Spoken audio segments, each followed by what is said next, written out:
name's Carl Taylor, and in this program we're going to be looking at how to get your camera off of automatic mode and get creative by using it in full manual mode. Now we're also going to be looking at things like composition, shutter speeds, depth of field, light and much more.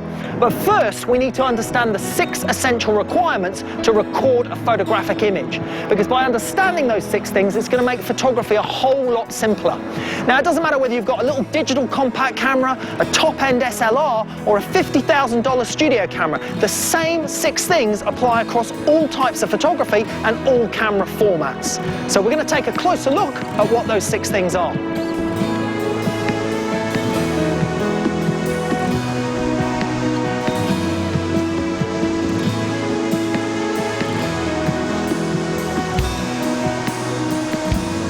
The 6 things that we need to understand are simple: light, optics, a subject, an aperture, medium and time.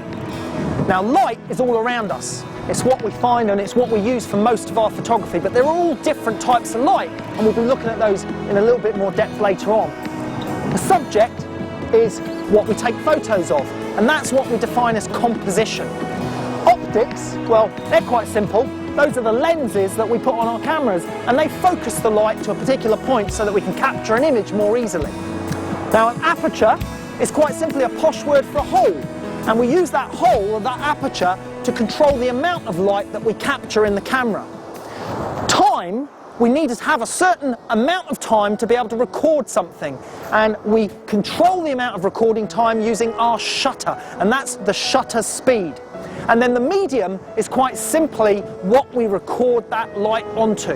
Now in this program we're going to look at all of those things in a little bit more detail so we can really understand them properly.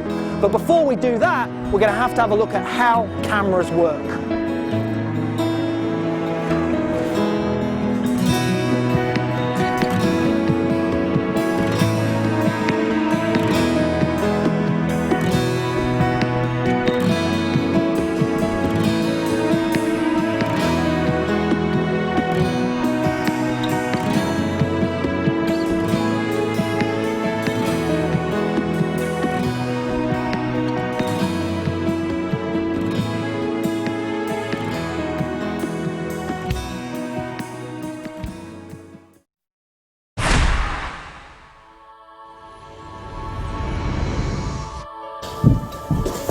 Okay, so let's look at how cameras work in relation to the 6 essential requirements that we need to record an image.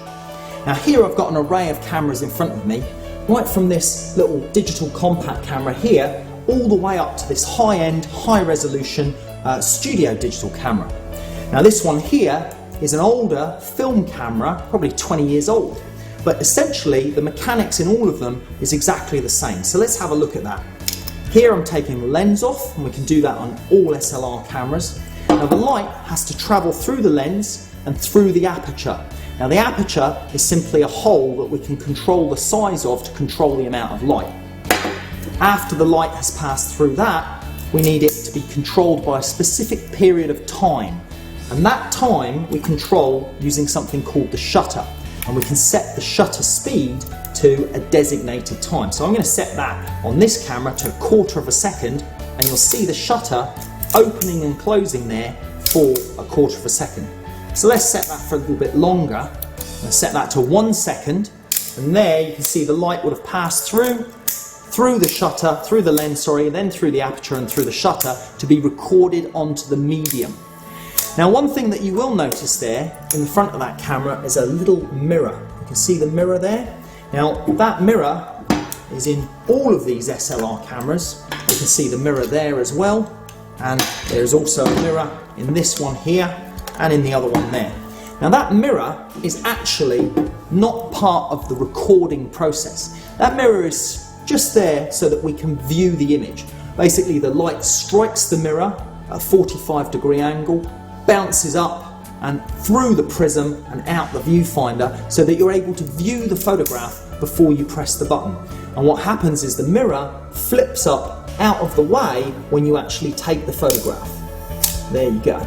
Now that, as the light then passes through to the medium, in this case would have been recorded on the film that would have been at the back across there behind the shutter.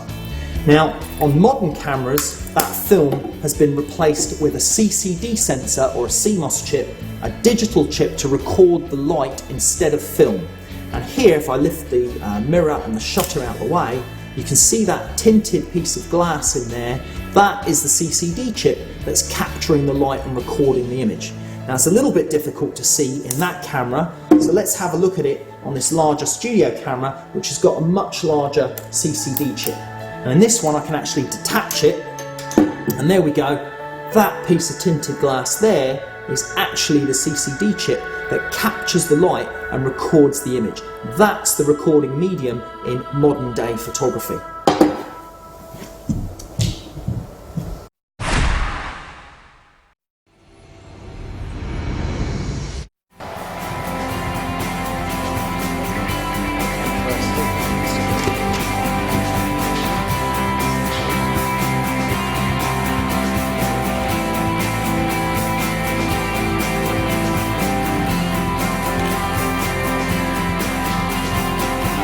Now we're going to be talking about exposure. Now, exposure is quite simple. It's the brightness level or the darkness level of your final picture. And it's important to get that exposure, brightness level or darkness level, absolutely correct, because that is what's most pleasing to look at in the final photographs. Now, there are two main mechanical controls in your camera, as we know, which are the aperture and the shutter, and they serve to control exposure. The aperture controls exposure by enlarging or reducing the size of the hole to let the amount of light through, and the shutter opens and closes to control the amount of time that the light is allowed through, and both of those work together to control exposure. Now, I'm just going to do some shots in manual on the camera, controlling the shutter speed manually to get the right exposure. And there we go. Using the camera in manual, we can see there that using the screen on the back as a preview, we can actually check the exposure is correct. So this is a great tool for checking the exposure, whether you've got the brightness level too much or whether you've got the picture too dark. So I'll do another example now where I actually increase the shutter speed to a faster shutter speed, which will cut some light out, and that will give us a darker exposure. Here we have a typical view through an SLR camera viewfinder. Circled at the bottom is our shutter speed of 1/60th of a second, and on the right is our exposure scale, currently indicating that we have the correct exposure. Each marker above and below the midpoint indicates a 1/3 stop exposure change. That's it. I'm just going to increase that shutter speed, take the same shot again, there we go, and now we can see that one is considerably darker to the last shot. That was the shot before at the correct exposure, and that one's slightly underexposed. Now, if I increase the shutter speed even more to a faster shutter speed, we're going to lose even more light, and there we go. Hey presto, even darker that time. That was the one before, and that's the correct exposure. So you can see the changing in exposure by me manually adjusting the shutter speed. Now, we can also adjust that exposure level by manually adjusting the aperture as well, because they both work together. When you change one, you can compensate with the other. Now, exposure is often described in terms of a one-stop jump in exposure. That's one f-stop brighter or one f-stop darker. And in a little while we're going to show you exactly what that means about a one-stop jump over and underexposed. That's it, great, Kirsty.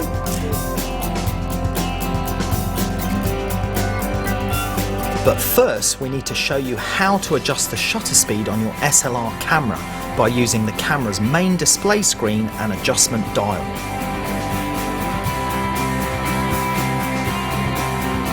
Now, if we have a look closely, we can see here I can adjust the shutter speeds quite simply by rotating the dial. You see I'm in manual mode, here's my shutter speeds, and here are the aperture settings.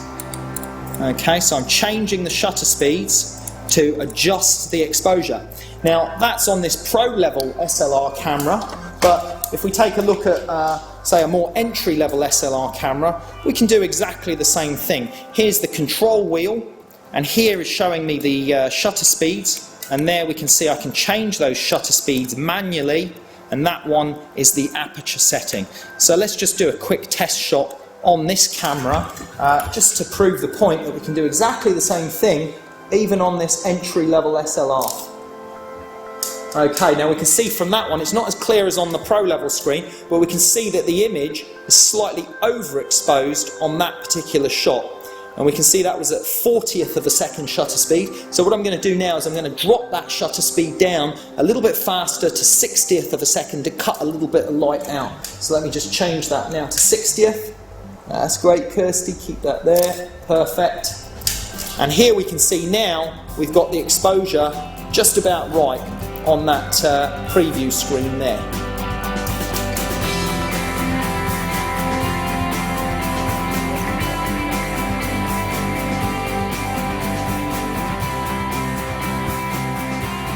Now, to fully understand exposure, you need to understand exposures changing in one-stop jumps. That means doubling the amount of light or halving the amount of light.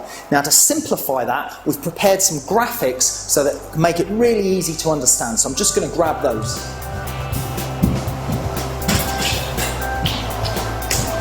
Okay, here we go. Now, if we look at this graphic, we can see a picture that starts off very dark and is gradually getting lighter in exposure. Now, if we look at the numbers corresponding here, these are the shutter speeds. Here we see 1,000. If you see 1,000 on your camera, it actually means 1,000th of a second. Then we have 500th, 250th, 125th, all the way down to quarter, half, 1 second, and then even beyond that on most modern cameras. Now, what you'll recognise here is a pattern emerging. You can see that the number is being halved each time. Now, as that shutter speed slows down in these increments, we are doubling the amount of light coming into the camera to be recorded. That doubling of light each time is called a one-stop change. If we go the opposite direction, we're halving the amount of light. That's also called a one-stop exposure change, so it's important to remember that. Now, in the same respect, that happens when we change the aperture values as well. If we look here, starting with f32, we've got a very small hole, very small aperture, only letting a little bit of light through. And then as we go from f32 to f22, we've doubled the amount of light, to f16 to f11. So those are also a full one-stop change, doubling the amount of light in that direction, halving the amount of light in that direction. So let's look at that on a camera lens.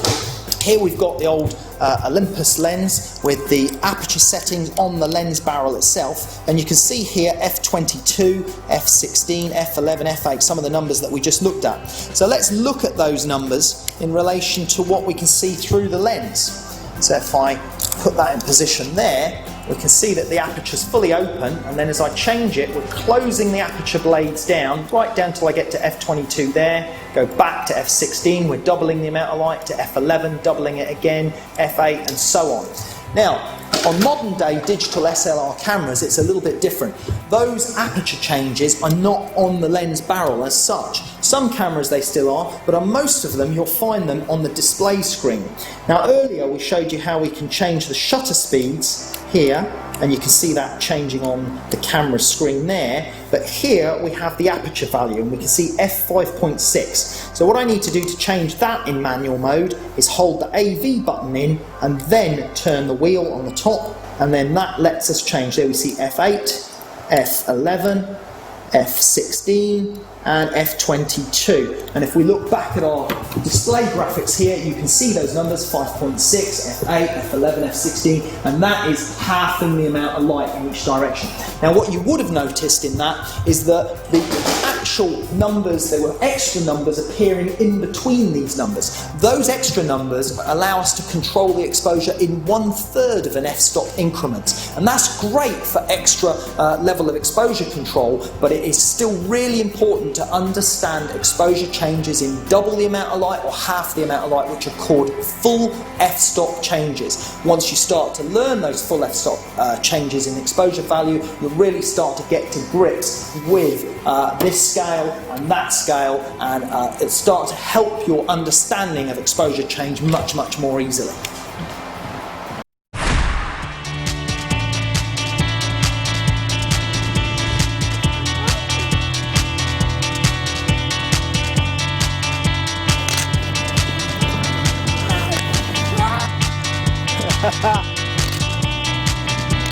Look at me!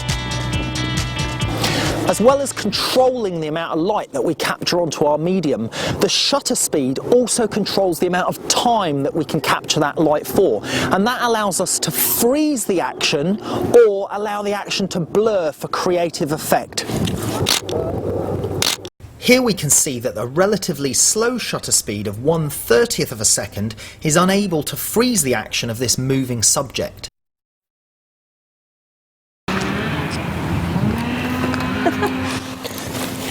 By following our subject with a camera at this shutter speed, we can create a sense of speed on our background whilst the subject remains relatively sharp. Here we used a fast shutter speed of 1/500th of a second, which has frozen the action but has resulted in a motionless looking image. By using a fast shutter speed, we'll be cutting down the amount of light that reaches our medium. So we'll need to use a large aperture to compensate. So to determine the right exposure level, you can use the camera's built-in light meter. What, round that tree? Like that? In this example, we can see that the picture is one stop underexposed on our exposure scale. To correct this, we open the aperture by one stop from 5.6 to f4, giving us the correct exposure. Here we open the aperture by yet another f-stop, resulting in one stop overexposure. By selecting a slower shutter speed, we'd be allowing more light to reach our medium. Now to compensate, we'll have to use a smaller aperture. Now again, you'd need to use the camera's built-in light meter to determine the correct exposure settings. And that way, you can find out what the ideal aperture and shutter speed combination is. But let's take a look at some semi-automatic modes that you might find useful. One of the great modes on modern day SLRs is TV or S mode, and this is a shutter priority mode. Now if you look on the camera here, we can switch the camera from program to TV mode there, and that means time value.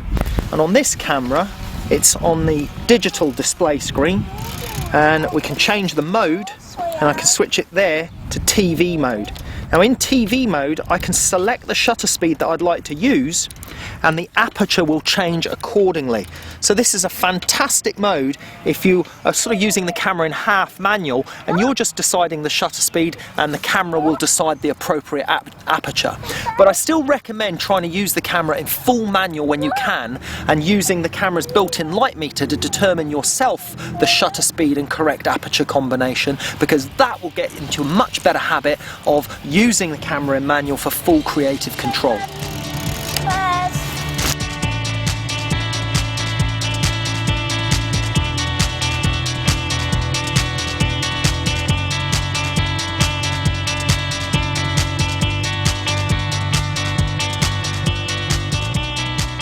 In this example, a fast shutter speed of 1/500th of a second has frozen the action. Here, a slow shutter speed of 1/30th of a second has resulted in a blurred image. But by using a shutter speed of 1/30th of a second and following the action using a technique we call panning, we have created a sense of motion in our picture whilst keeping our main subject sharp. When we need to use extremely slow shutter speeds of maybe several seconds, then we have to use a tripod in order to avoid camera shake. By using a tripod and long shutter speeds, we open up more creative opportunities, especially for landscape photography. Setting up your shot with the camera attached to the tripod can often be difficult, so it's a good idea to locate your shooting position first. This means it can make finding your composition a whole lot easier.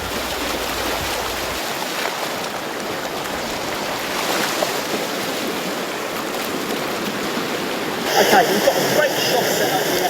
The light is working out really nice now. We've got that setting sun, and the balance of the light between the foreground and the horizon is balancing out absolutely perfectly.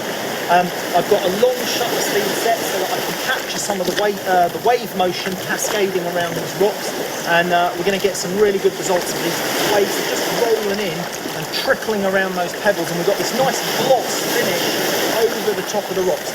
Just got to be careful with the splashes on the camera. I've got some protective filters on the end there, which are also helping darken the image down for me a little bit. But already we're starting to get the pictures that we were looking for a little bit earlier. Some great results there in the preview screen. Long shutter speed, good composition. And what I've worked out is this large pebble in the foreground, that large boulder, and then the next one, and then the series of pebbles out from there to give us the depth and scale that we need to attain in a good landscape image, to give us that sense of three-dimension, because obviously we're working in a two-dimensional format. So I'm just going to carry on shooting a few more while that sun's setting, because the light is looking really, really good. Got a big wave coming down now.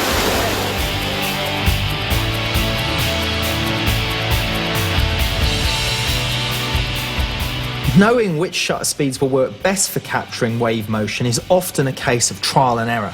I tend to use speeds of half a second up to 8 seconds, but I experiment with these speeds by using the camera in full manual.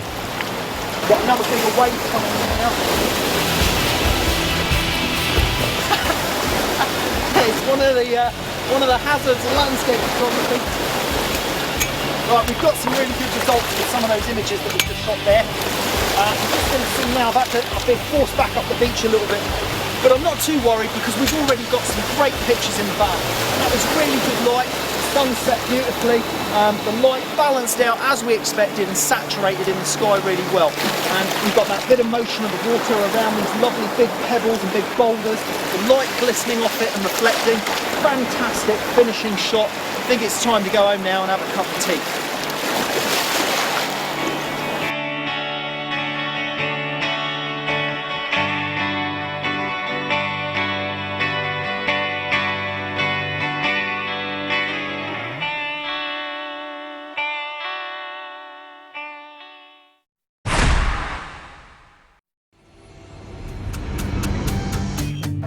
Okay, what we're going to look at now is focus, because it's absolutely critical that you get a part of your image sharp and in focus.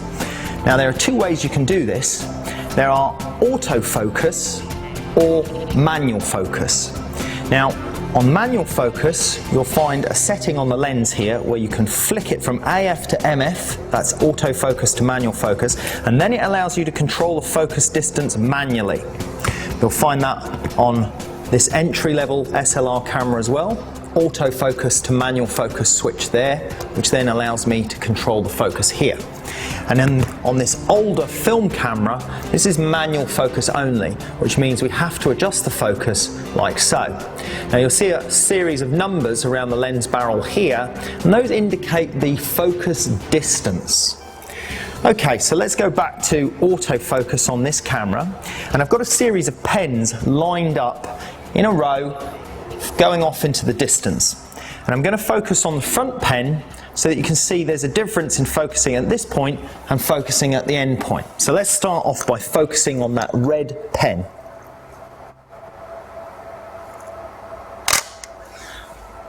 Okay, here we can see in this image how this pen is sharp in focus, but the other pens are drifting out of focus. Now if I do that exercise again, and this time I'll select the focus point on the orange pen. In this image we can now see how the orange pen is sharp and the red one is out of focus. And if we look at the difference between the two images, there we can see red pen or orange pen in focus. So it's the same image, but I've selected two different focus points. Now that's done by using the focused selection points inside the camera. Inside these cameras and this type of camera here are a series of points that you can select as the focus point. Now the camera can do this automatically for you, where it will sense where there might be an object that you wish to focus on and it will select that point. Or you can tell the camera which focus point you would like to use or which one you'd like to select. Now quite often the focus point is in the center, so sometimes you need to focus on that position in the center by either pointing the camera at what you want to focus and then recomposing. Now to activate the focus you need to press the shutter button down part of the way. If you press it down just gently, you'll see the lens there trying to focus. You can actually see the numbers changing as the lens barrel is moving as the camera is looking for a focus point. Now it's actually struggling at the moment to find a focus point because I've just got it pointing at a plain white area of the picture. And cameras and modern SLR cameras with autofocus, they need to see contrast or find contrast in an image to be able to focus properly and focus correctly. Let's demo that on this one. You'll see the lens barrel moving, there we go, and that's the camera trying to focus. If I point it at an actual object and press the button, there we go, it's found its focus, no problem at all. But as I said, on this one I'd need to actually focus manually by adjusting it so like this. Now we're going to show you some graphics of what it looks like through the viewfinder of one of these cameras so that you can clearly see those focus points that I'm talking about and give you a better understanding of how you can switch from one to the other. Here the left focus selector is highlighted in red, indicating this is the zone that will be used to focus. The green circle at the bottom of our viewfinder indicates that the camera has found its focus. Here the center focus point is highlighted, indicating that the camera will focus on an object in this part of the picture. And finally, here I have chosen the right hand focus selector, which will now force the camera to focus on the object on the right hand side of our viewfinder.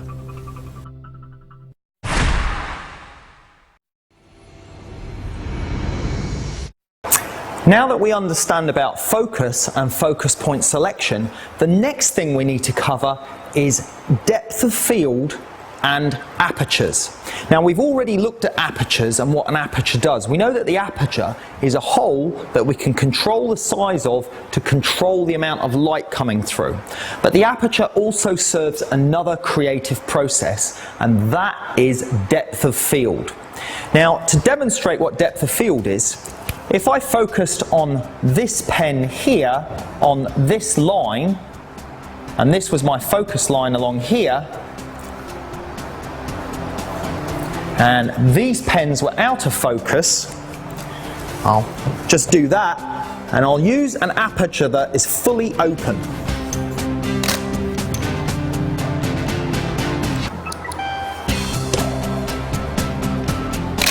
With a large aperture setting of f1.4 and a shutter speed of 1/320th of a second, our exposure scale is indicating that we have the correct exposure. We focused on the red pen by using the right hand side focus selector. Okay, now we can see in that image how the red pen is sharp and the other pens are drifting out of focus. But only the red pen is sharp because that's the point that I focused on. Now what I'm going to do now is I'm going to reduce the size of that aperture and close it down a little bit to increase depth of field. And let's see what that does. So I'm going to drop that aperture down from 1.4 in this instance down to 5.6.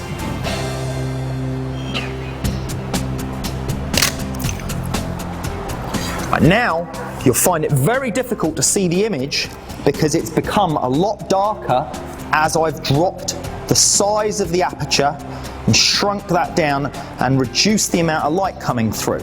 So to compensate for that, I need to increase the amount of time. I need to open the shutter speed for a longer period of time. So I'm going to actually shut the aperture down even smaller on this occasion, right down to f16, which is a really tiny small hole. And I'm going to have to compensate and bring the shutter speed right down to get the right amount of light back in on the picture. Remember, we're using the camera in manual mode, and that's the best way to do it to learn. And we'll take the same picture again, and there we go. Now look at this. This is an incredible difference. Here we have the same photo taken at f16, a very small hole, very small aperture size, and it's still focused on the red one. This was where we focused, but look how much sharper the image is all the way through. It's so sharp now we can even see through and see these pictures leaning against the wall in the background. Now let's compare that to the earlier one with the aperture fully open. That's the one where we didn't compensate with the shutter speed, and that's the one with the aperture fully open. You can just make out those pictures as a dark blob leaning against the wall in the background, and you can see how all those pens drift out of focus, whereas in that one they're all sharp, running right through. Here in this example, we can see that a very small aperture has given us large depth of field, and our picture is sharp from the foreground through to the background. In this instance, the correct exposure was obtained with f22 and 1/40th of a second. A much more pleasing result occurs when we blur the background by using a large aperture. Now our model stands out from what was a busy background.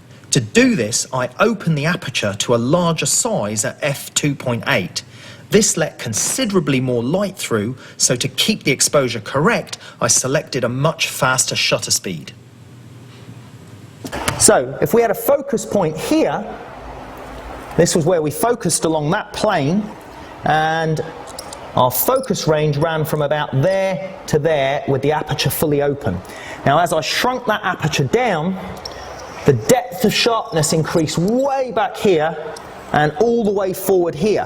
So our range of sharpness increased dramatically as we shut that aperture down. Let's just look at that on the graphics board that we used earlier. And here we shot it with a large aperture, and that gave us the shallow depth of field. And then we shut that aperture down, and it became smaller and smaller until we got to f16, and we had a tiny hole, and that increased the depth of sharpness in our image by using the smaller aperture, but it also cut down the amount of light that was available, and to compensate we had to slow the shutter speed and lower the shutter speed to let more light in. And that is how we control depth of field, by using the camera in manual, selecting the aperture that we want to use to get the best depth of field. Now, full open apertures are great for portraiture. They blur the background and just bring the focus on the face or on the eyes of your subject, and they give a brilliant result for portraiture photography. And quite often they're really good for nature photography as well. Whereas in landscape photography, quite often we want larger depth of field because we'd like to have the depth of focus right from our foreground in our landscape extending right off into the distance. So we choose which aperture and which setting we desire based on the creative process required for the type of photography we're undertaking.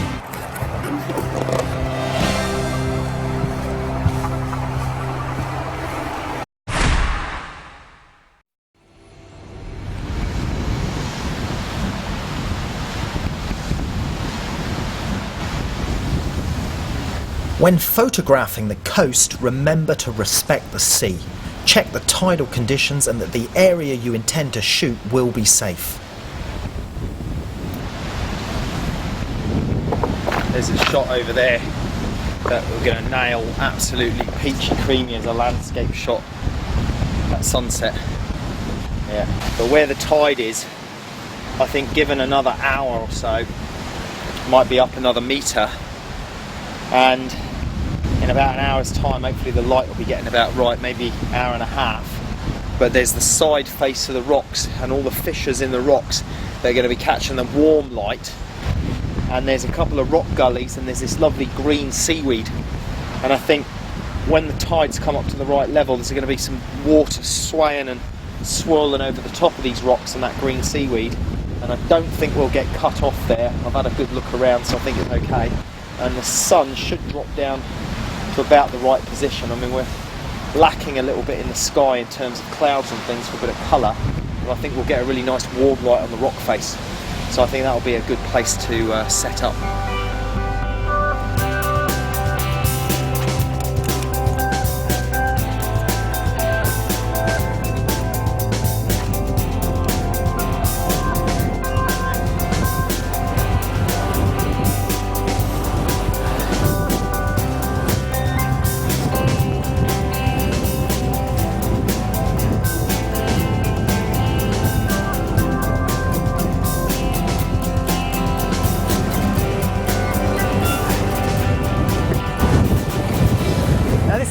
scene here.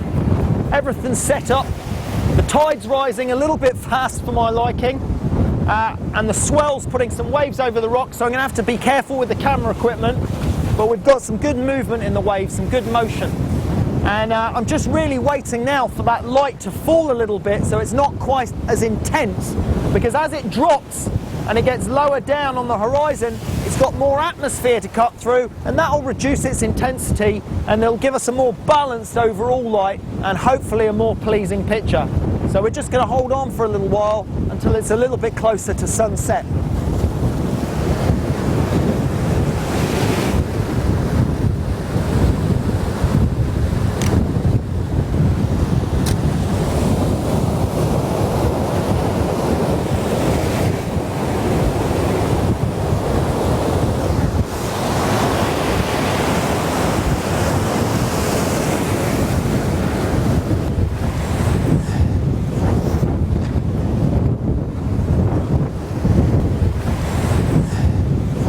All the conditions are starting to come together.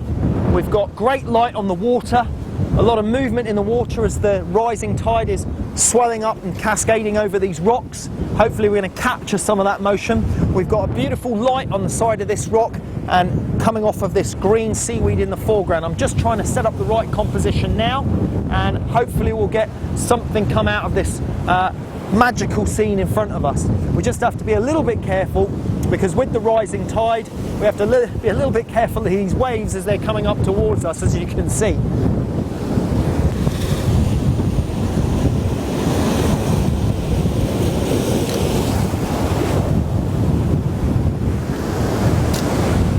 See some larger swell coming in now that we've got to be careful of. I'm going to move this camera bag out the way.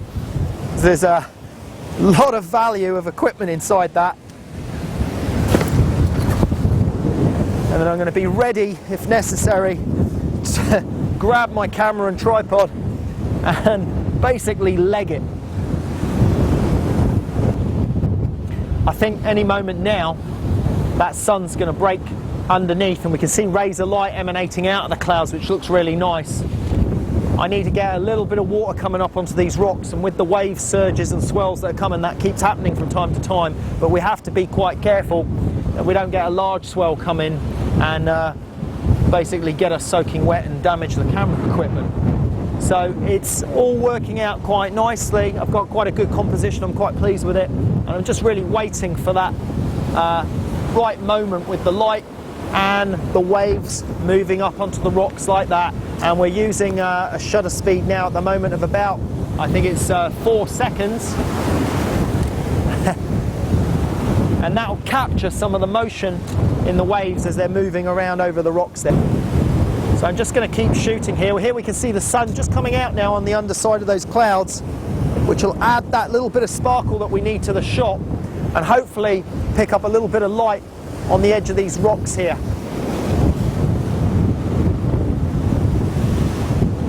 So I'm just going to wait for another wave to come in and come up and cover these rocks a little bit. And I'm always looking to make sure that I've got an exit point. Now I can see here, if a larger wave comes, that I can take a vantage point running up here just to get onto higher ground if necessary. Look at the colour coming up in those clouds now. Those rays of light straying up into the sky there. We're capturing that, which is great. We just need that little bit of wave motion, and it does come in surges. You need to be careful, because as the tide's rising, the water is coming in surges. That light is not quite playing ball. It's being a little bit difficult. I'm going to have to actually increase the exposure a little bit, but rather than add time, we're at 4 seconds at the moment, and I quite like that shutter speed for capturing the motion that I need. So I'm going to open the aperture a little bit from f16, just a third of a stop to f14, to let a little bit more light in. We might get a little bit more richer colour in the clouds as the sun sets. Quite often the intensity of colours in the clouds increase as the sun goes lower down, and sometimes we actually get the best colours after the sun has set.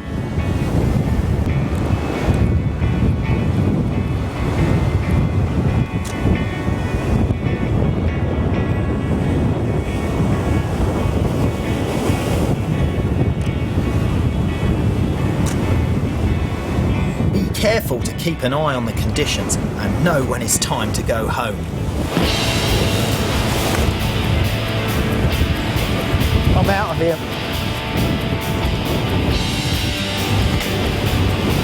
I think the radio might have got a splash there. Just check it's all right. Is it wet? How wet?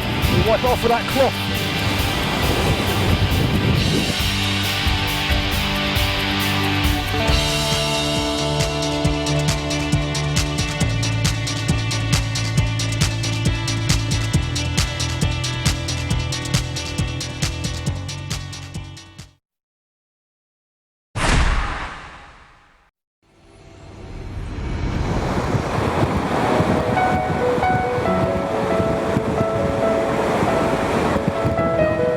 I was always fascinated by lenses and optics when I was a kid, and to be honest, I still am.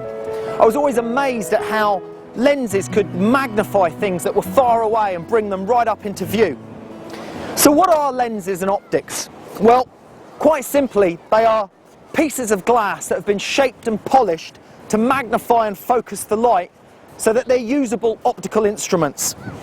Now, lenses come in many different types, from simple magnifying lenses right up to super telephoto lenses that are often used by wildlife photographers and sports photographers. Now, lenses also come in a thing called focal lengths, different focal lengths. And it's those different focal lengths that give us great versatility in photography and allow us to take pictures of all sorts of different subjects. Now, to understand a little bit more about lenses and about focal lengths, we're going to have to go and take a closer look at some lenses.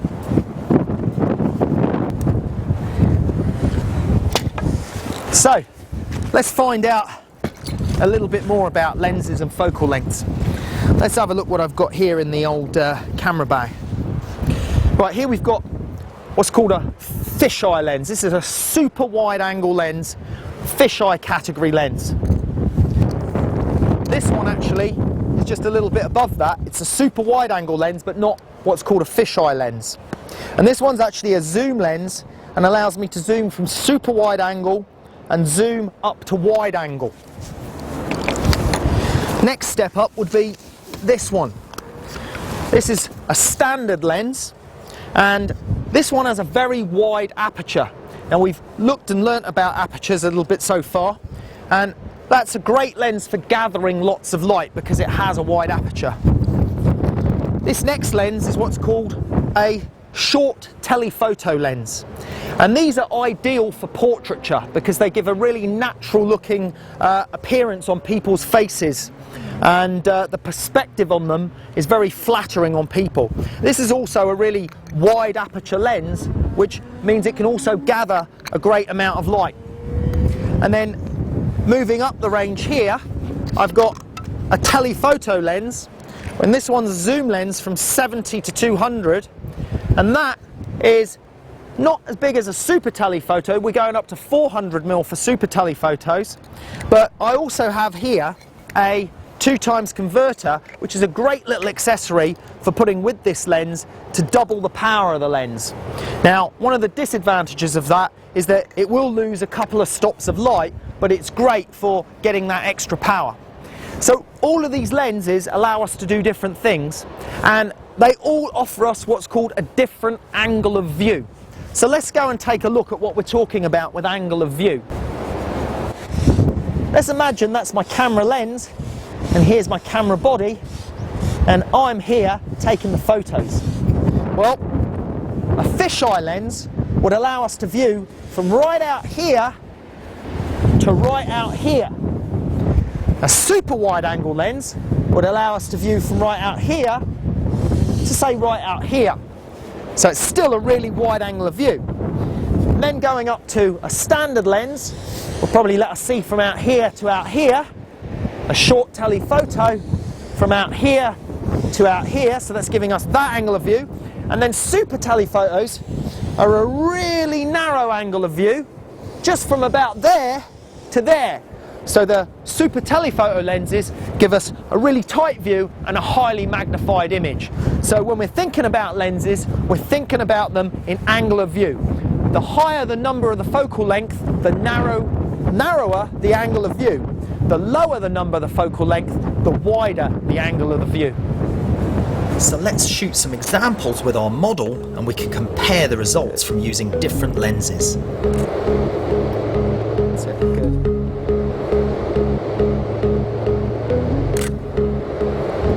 Okay, this first lens is the fisheye, and we're going to demonstrate and show you the results of what you get with this lens. That's it, Kirsty. Give me a stronger pose with the leg. That's it, great. Hold it there. Let me just check that back. That's excellent. Okay, just run through a few poses for me. Okay, good. Turn the body a bit, yeah. Lean up against one of the pillars now for me. That's it. Great. Keep that there. Excellent. All right, I'm just going to go in and get that light behind that pillar. Brilliant. Excellent. Keep it there. Here, using the fisheye lens, we achieved an extremely wide angle of view, and our model appears quite small in the photo, even though I was only shooting from about 3 meters away.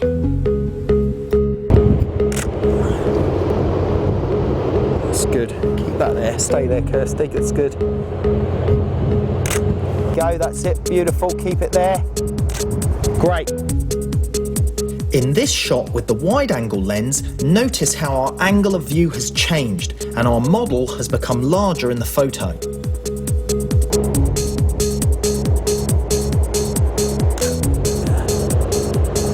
That there's lovely. That's a great pose though, excellent, keep that there. A standard lens gave me this angle of view. Okay. That's good. Or maybe just hook the thumb into your pocket, that's it. That's good. And the short telephoto lens has tightened the angle of view even more, but is a very flattering lens for portraiture. Notice how in these shots I was using flash to fill in the shadow side of my pictures. When shooting into the light, using flash can avoid a silhouetted subject. This technique is called fill-in flash and can give a really professional look to your images. To find out more about flash techniques, take a look at one of our advanced level DVDs. Okay, what we've got now is I'm on the short telephoto to telephoto 70-200 lens, and I can't shoot from over there anymore because it's too tight for this lens because it's too much magnification. So I've moved Kirsty down the run of the wooden blocks there, and I'm going to shoot with this extra little bit of distance and we'll be able to see the results of that one.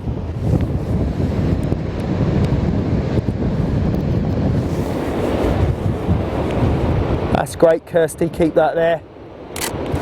Okay, let's have a look what we got there. That's good, perfect. Keep that there for me for a second longer. Good. Yeah, that's a nice run, nice light there, excellent, good.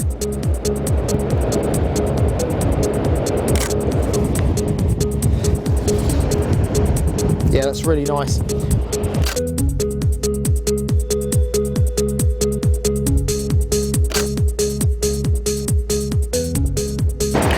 Now, I've just been using a zoom lens for that series of photographs, but it's important to remember that fixed focal length lenses, rather than zoom lenses, are actually great lenses to use too, because it forces you with fixed focal length lenses to move around and find new angles and new positions to get a picture from.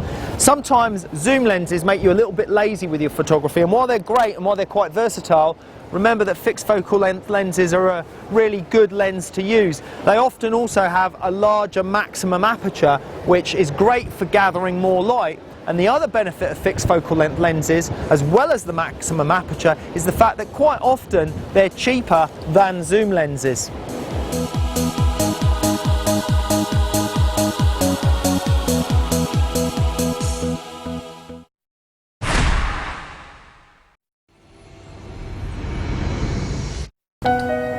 Light is the magical stuff that we use to create our pictures. It's found all around us and comes from a variety of sources, both natural and man-made. It also comes in many forms and colours, each one affecting the atmosphere of our pictures differently. To help us understand light, I have broken it down into 4 main categories: transmitted light, reflected light, soft light, and hard light. Hard light comes from any light source that is apparently small. Now, the sun on a clear day is a prime example. Now, we know the sun's not actually small, but it appears small because it's so far away. And it acts like an extremely bright but small light bulb in the sky. Soft light comes from any light source that has a large apparent surface area. Now, a great example of that is like the light we've got right now. And that's where the sun is shining through an overcast sky or a large blanket of cloud. And that large blanket of cloud has now become the large light source. And that large light source is what's giving us the soft light. The characteristics of hard light are that it has a very high contrast. Because of that high contrast, it gives very sharp, hard-edged shadows. It also has a certain sparkle and sharpness to the light because of the high contrast. And it also reveals texture very strongly if the light source is at the right angle. Whereas soft light is very low in contrast and hardly gives any shadows at all. In actual fact, if soft light is used incorrectly, it can look quite dull.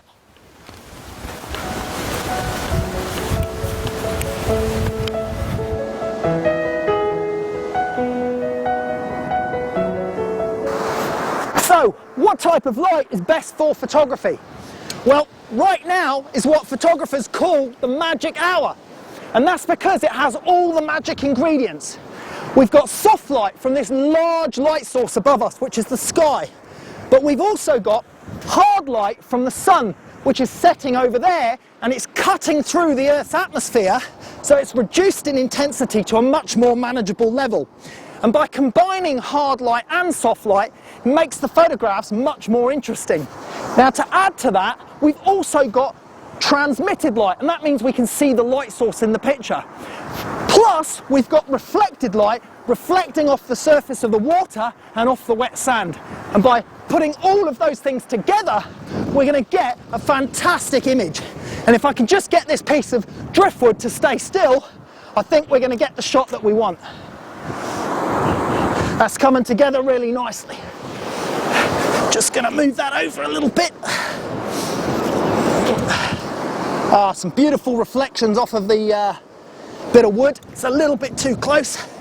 Just going to move it back down there. And I want to be quite precise. Oh no, she moved out of the way again. Oh, still, that's quite a good result. Quite a good result. We've got the water flowing by, got the bit of wood.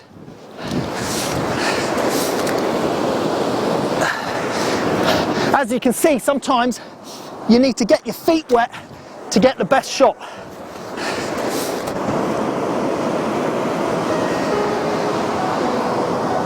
For this shot, I was using a super wide angle lens and experimenting in manual mode with shutter speeds from 1 to 6 seconds.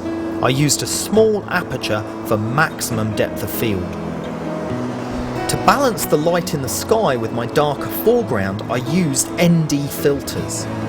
To understand light better, start looking at it in different situations and try to figure out what you are seeing. Is it hard light, or is it soft light, or is it a combination of the two? For the best light, try to shoot at least half an hour before and after sunset. If the weather conditions are right, then this will usually be the most attractive light of the day.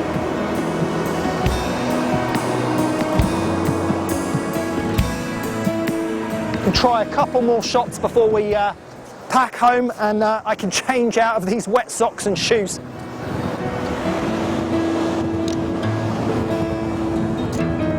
Fantastic.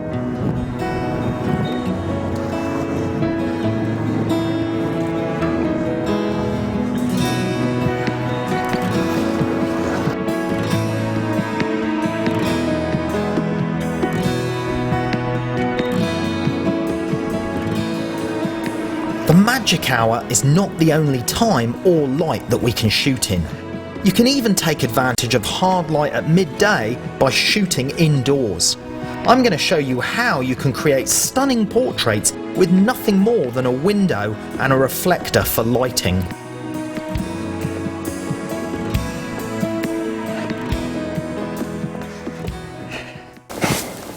Now, a great lighting setup that you can easily use in many different locations, even in your own home, is simply a large window.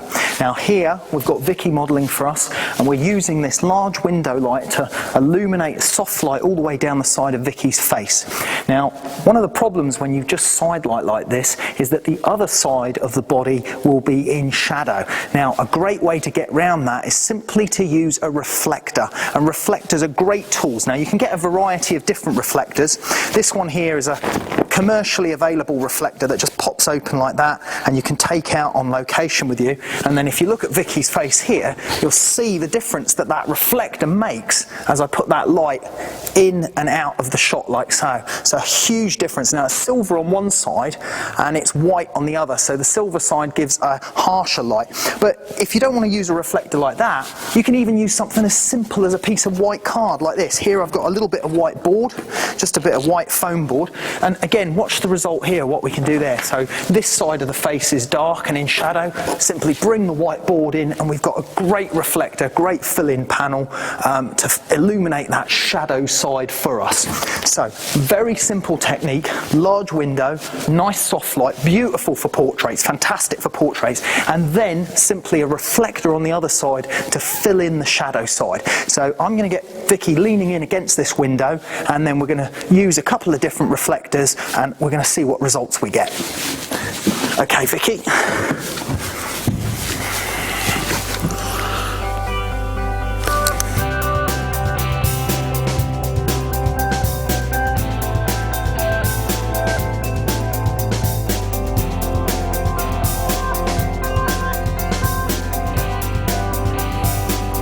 That's great. Come down towards me a little bit more. Okay. And head over the other way. That's it. Okay, and drop back again. Sorry, let's just get it. Okay. There, that's it. This shot uses a white reflector close to our subject.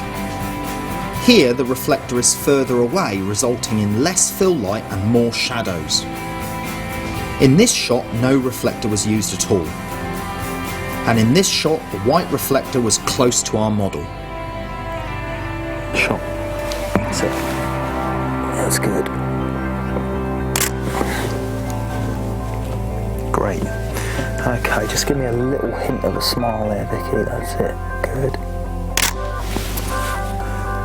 Just chuck that light there. Perfect. Same pose. That's it. The difference without the reflector and then with the reflector. Without and with. And you can see that even without the reflector can be quite nice. In that case, there's actually a little bit of light bouncing back from the other side of the room anyway, which is filling in a little bit.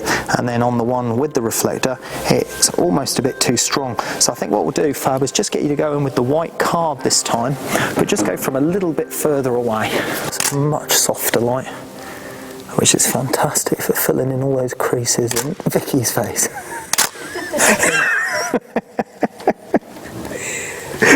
That's it, good. Okay. Excellent. I'm just going to drop that down a little bit. Okay, turn your head towards the window, Vicky. That's it, good. Keep that there.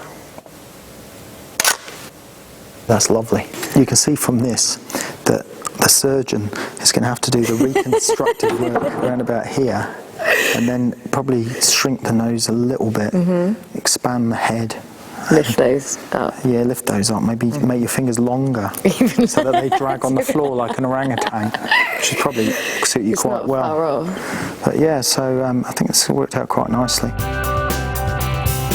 For the picture on the left, we used a white reflector from approximately 2 meters away, giving a slight fill to the shadow side of our image. For the shot on the right, the reflector was moved further away, resulting in a stronger shadow. Notice how in both shots I have used a large aperture to blur the background, concentrating the attention on our subject.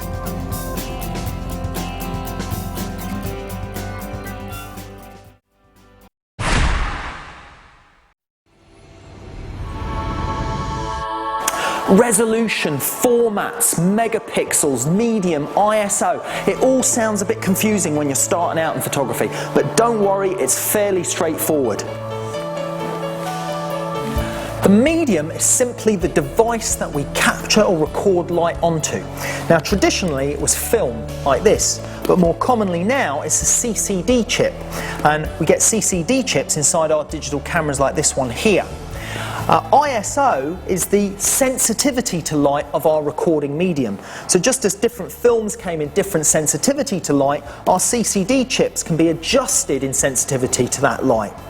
Now the format is simply the size of the recording medium. So here we've got quite a large CCD chip comparative to this one in a camera such as this digital SLR. So that makes a camera like this a large format camera compared to this one. And then resolution is the amount of data or detail that our CCD chip or our medium can capture. Now that resolution is often referred to as the amount of pixels that we can record in an image, and it's the amount of pixels that let us know how big we can blow that picture up to and how much data we can finally reveal.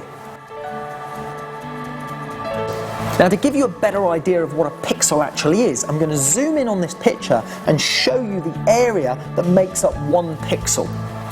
So if I zoom in on the model's eye, we'll gradually start to see tiny little squares appearing. There we go, we can see them now, and as I get into maximum resolution there, we can see that each one of these tiny squares is an actual pixel, and that there is the pupil of the model in the photograph. So you can see how far zoomed in we are and how many pixels it takes to make up a high resolution picture.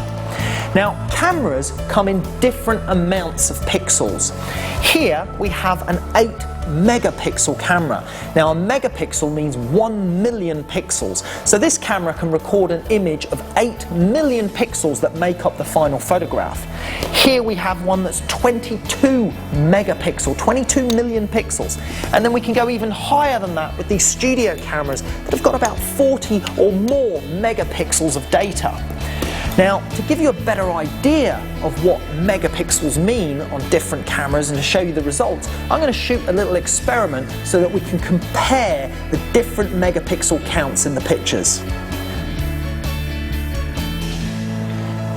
Okay, what we're doing here is I'm taking a close-up picture on Fabian's eye with a macro lens, and I've got the word Google, or the image of Google, on the screen there so that I can pick up that reflection in Fabian's eye. This is Fabian, our assistant. Say hello, Fabian.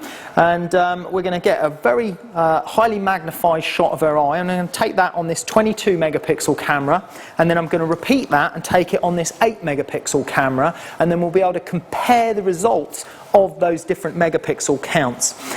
So I've basically got a light shining in here reflecting off the screen to add a little bit of light into the eye, and we're going to just get you into position there, please, Fab. That's it. Okay, that's good. Hold it there for me. I'm just going to readjust my focus. That's good. Let me just keep that there nice and still for me. Good. Because we're just shooting with ambient light as opposed to flash, so just nice and still. That's it. Excellent. Good. Excellent. It's quite a nice result. Just brush your hair on the right hand side there a little bit. That's it. Good. Okay, and then lean back in there for me. That's perfect. Lean back slightly away from the computer. Good. Okay, keep that there for me a second. I'm just going to move the camera in a little bit closer to you. That's it. Good. Excellent. Right, we've got the word Google in there quite nicely.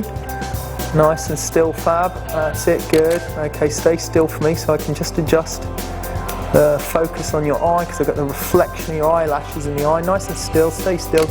Still. That's it. Good. Excellent. And again. Yep. Good. Let me just check that. Excellent. Okay, so what I'll do now is I'm going to swap cameras and repeat that exercise on the lower resolution camera. Okay, Fab, into position again for me. That's it, just hold it there. And again, nice and still. Excellent, nice and still. Okay, great.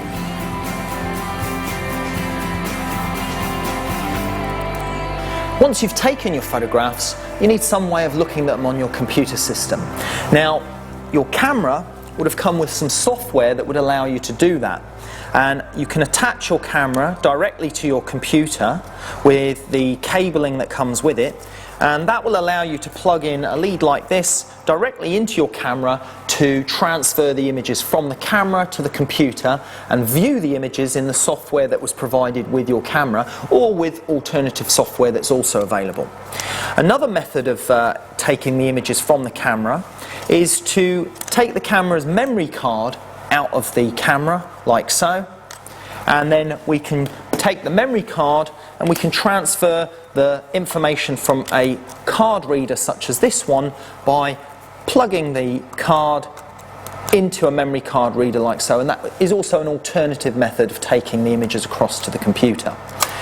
Now, once you've got your images in the computer, it allows you to work on them, manipulate them, change things like colour, saturation and exposure levels, and just tweak them a little bit. Now, I've already downloaded the images from our shots that we've just done, and here we're going to look at the results. So what we're looking at here is the pixel count.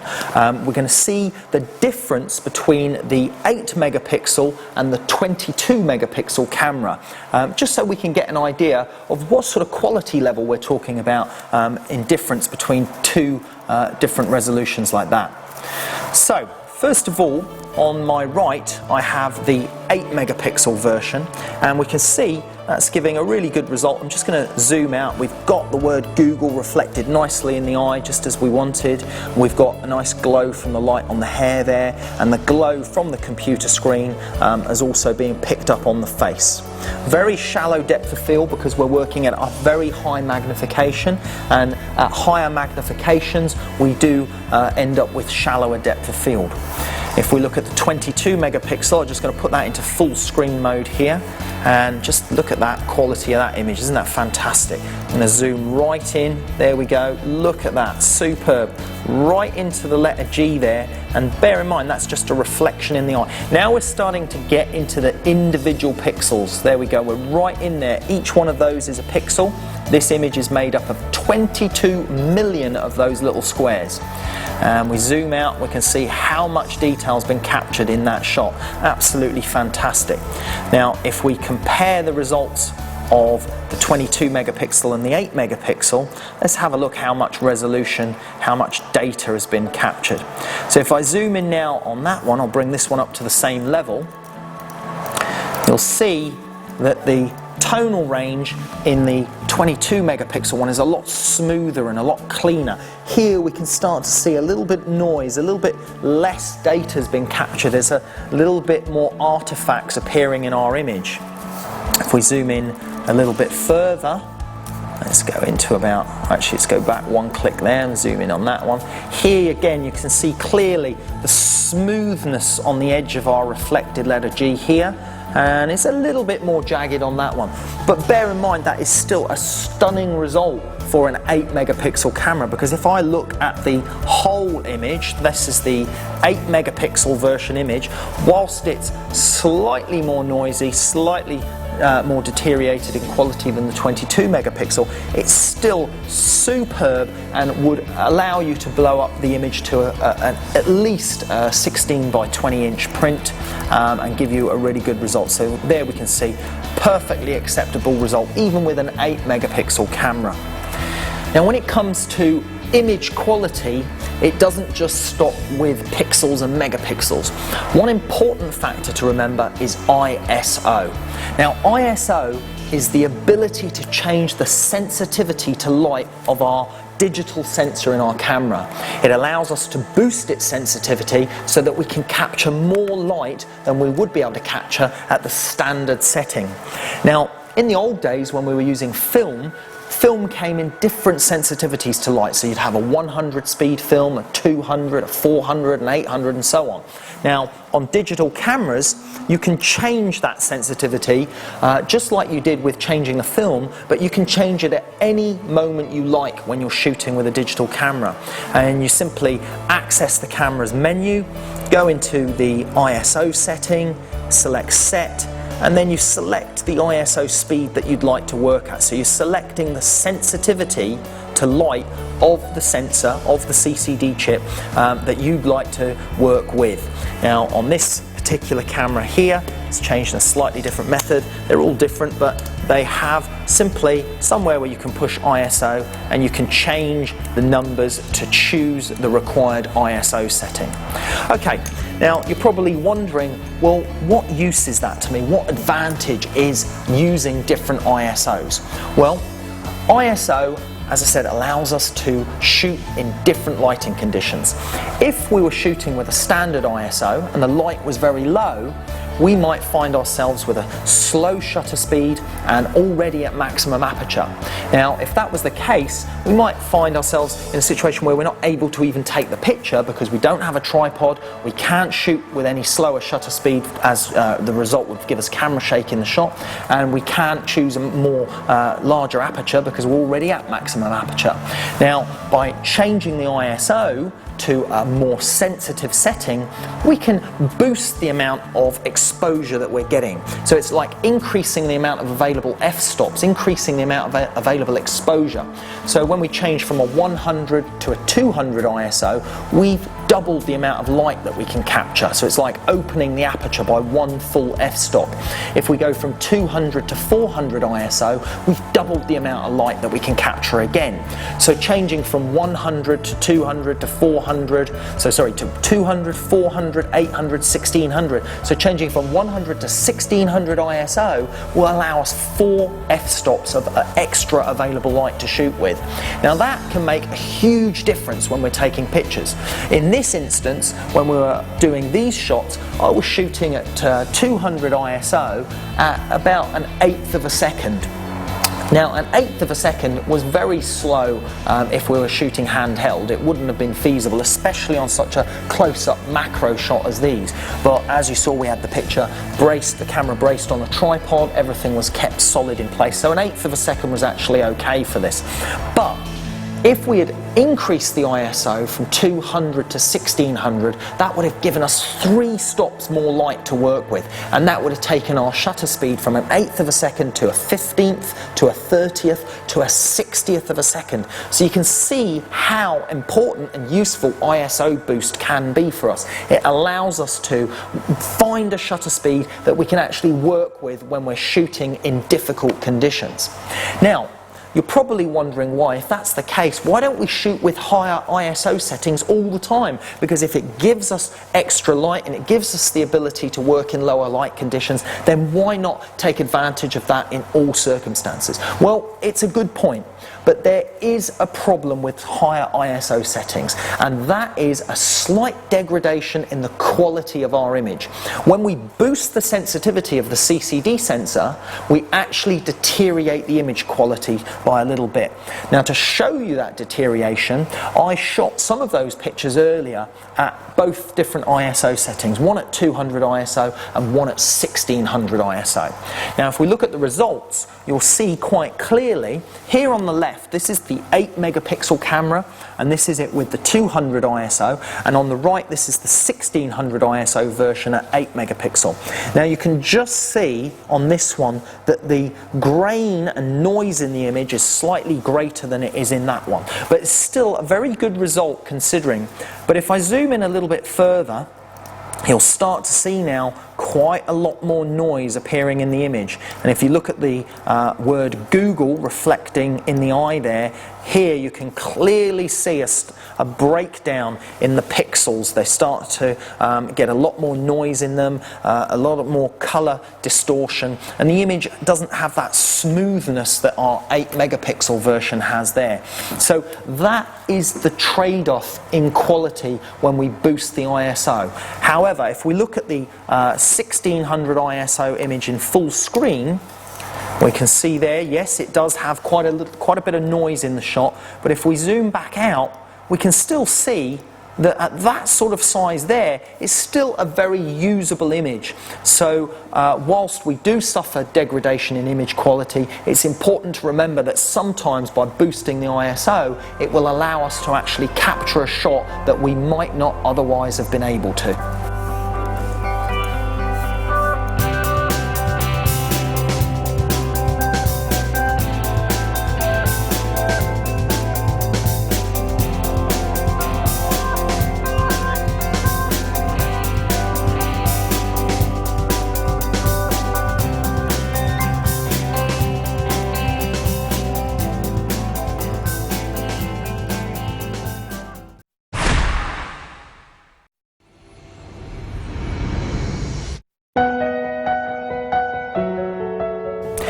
Remember back at the start of this program when I told you about the 6 essential requirements that we needed to record an image. Now so far we've covered most of those. We've looked at light and we've looked at how to get the best light, soft light, hard light, transmitted light and reflected light. We've also looked at the best times of day for light. Now we've looked at optics and we've looked at lenses and different angles of view. We've looked at the aperture and we've learned how that hole controls the amount of light that we capture through onto our medium, but it also controls depth of field.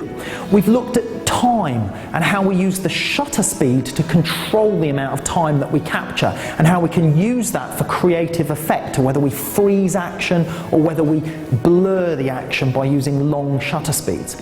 And we've looked at the medium, and the medium was our recording material, whether that was film or CCD, and we looked at ISO and basically how we can adjust the sensitivity. But there's one thing that we haven't covered, one of the 6 basic essential requirements, and that is the subject. Now the subject we define as composition, and that basically means how we lay the picture out, or how we position our subject or position ourselves in relation to the subject to get the most aesthetically pleasing result in our pictures. Now in front of me here I've got an array of pictures that we've taken throughout this program, some of the pictures we've taken throughout this program, and what I want to do today is talk about composition and how we've applied certain rules to composition to get the certain results, because so far throughout this program I haven't explained anything to do with composition. So I'm going to show you a few guideline tips to do with composition that will help you get better images. So if we look at this image here, this is a shot that I took in India several years ago, and this picture basically follows the rules of composition. Now these rules are called the rules of third, and what I've got here is an acetate sheet which I'm just going to place over this picture, and I'm going to just draw on top of that. Now basically the rule of thirds mean that we can split the picture into 1/3 zones. So if I draw through this picture like so, here, here and here, and I've split this into approximately 1/3 zones. And what you'll notice is that the important element or important parts of the picture fall on the 1/3 lines. I've got my horizon line here, I've got the Taj Mahal on that 1/3, I've got the reflection of the Taj Mahal on that 1/3 zone, and then I've got the man, the figure of the subject in there, also falling on the 1/3 zone. So by breaking your picture into 1/3 zones, you can use it as a compositional aid to help you lay out your picture, because the eye finds this particular layout much more pleasing than, say, putting your subject right in the middle of your picture. And if we look at the points of interest, we can see that they fall on the intersection zones on the 1/3 zones. So what about that applied to some of the pictures that we've taken already on this program? Well, here's one of our landscape shots, and if I apply that onto here, we can see that our main areas of interest, we've got the main areas of rock with the detail in the rocks, and the areas here with the green weed, and this area of rock and water moving around, also falling on those 1/3 zones. If we look at the shot that we did, one section on light, look what happens here as well. We've got the horizon on the 1/3 zone, we've got the rocks falling into that point on the 1/3 zone, and we've also got our important piece of driftwood falling in on the 1/3 zone, and we've got the horizon over on this side coming across on the 1/3 zone. So you can see that we've applied those techniques to many of the pictures that we've shot. Even on the studio shots, if we look at the positioning here, the model's eyes are falling on the 1/3 zone, the body and most of the head is coming in on a 1/3 zone. So you can see how those basic guidelines of using the rule of thirds work to good effect. Even when the shot's taken in a vertical format like this one, which we used when we demonstrated long shutter speeds, you can see that my main boulder and pebble is falling on the 1/3 zone along with this other pebble here. My horizon is on the top third, and these rocks on this side are also falling at that intersection of a 1/3 zone. So the 1/3 or the 1/3 rule is a really important guide to getting great composition, and it's something that you can apply easily to all your photography. Now what we're going to do is we're going to go out and we're going to shoot another picture example, but we're going to apply all of the techniques that we've learned so far about light, optics, angle of view and shutter speeds. We're also going to talk about composition, and we're going to apply everything for one final picture so that we can see it all coming together.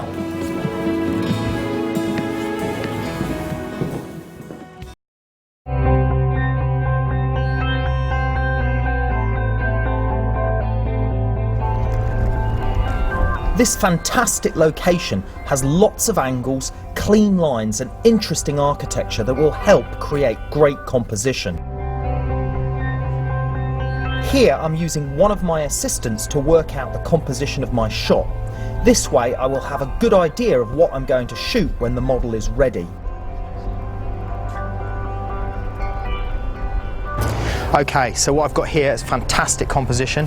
I'm using the elements of this metalwork and the corner piece coming into the right hand side of my shot, and then this silver wall of metal running down the back with these two towers just poking up the top with this blue sky. And I'm going to shoot this on a super wide angle setting of about 16-20 millimeter to really exaggerate that perspective. And I'm going to position the model on the left hand side so that it almost looks like this section of metal is pointing towards the model. And we've got a couple of flashes on the battery pack which is going to be illuminating the model down this side, and the remainder of the scene is going to be reduced in exposure. I'm going to underexpose that and take the ambient exposure down. So I've got to start off with a few test shots first and then make some adjustments to the light, and I'm already quite confident that the composition is going to work really, really well on this one. Right, let's get this light up higher and just round a little bit, and John, let's move yours round a little bit as well. So let's just go over to there, stop there, that's it. Let's take yours over to there. As well as the rule of thirds as a guide, I'm also looking to make the picture more dynamic by combining other compositional elements into my picture, such as leading lines which will draw the viewer into the picture, and layers that will provide a sense of depth to my shot. This is very important because your final photograph is two-dimensional, and you need to bring back a sense of 3 dimensions to your audience.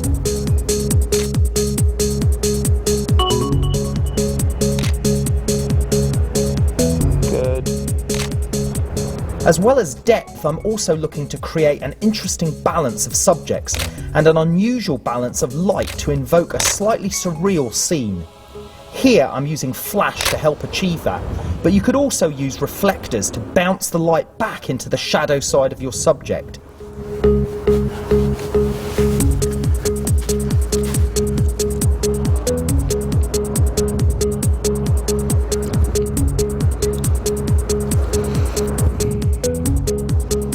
The type of flash I am using can only synchronize with my camera at shutter speeds of up to 1/250th of a second, which means too much daylight will reach my medium with the aperture I've selected.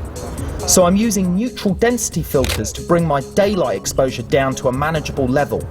That way I can shoot with a large aperture that I need to keep my background towers slightly out of focus. I'm also using a polarizing filter to help saturate the colours in my picture. There, good, keep it there, that's it. Using flash is a more complicated area of photography that we can't cover properly in this program, but you can easily learn more about filters and flash in one of our advanced level or Pro Series DVDs. Good.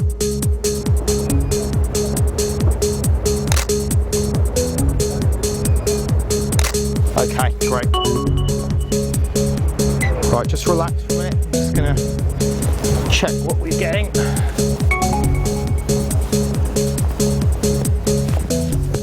So let's take a look at my final shot and the compositional elements. Here we can see that I followed the rule of thirds fairly closely in this example, but if we study the picture even further, we can see other elements which make this a great shot. On the right we have the metal framework that draws our eye towards the model, and the glow of light on the metal wall. The super wide angle lens also exaggerated the perspective of my shot as intended and gave me some great lines in the floor leading towards the model. I'm also really pleased with the sense of depth achieved in the image, with all the layers that make up the shot, including the metal frame, the model, the wall and the towers in the background. And there is a nice link between these layers in the dark objects in the shot. I also used a large aperture to keep the towers slightly less sharp than the rest of my shot, to exaggerate the sense of depth.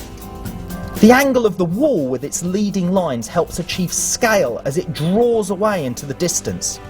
It complements the metal framework, which has leading lines going in the opposite direction.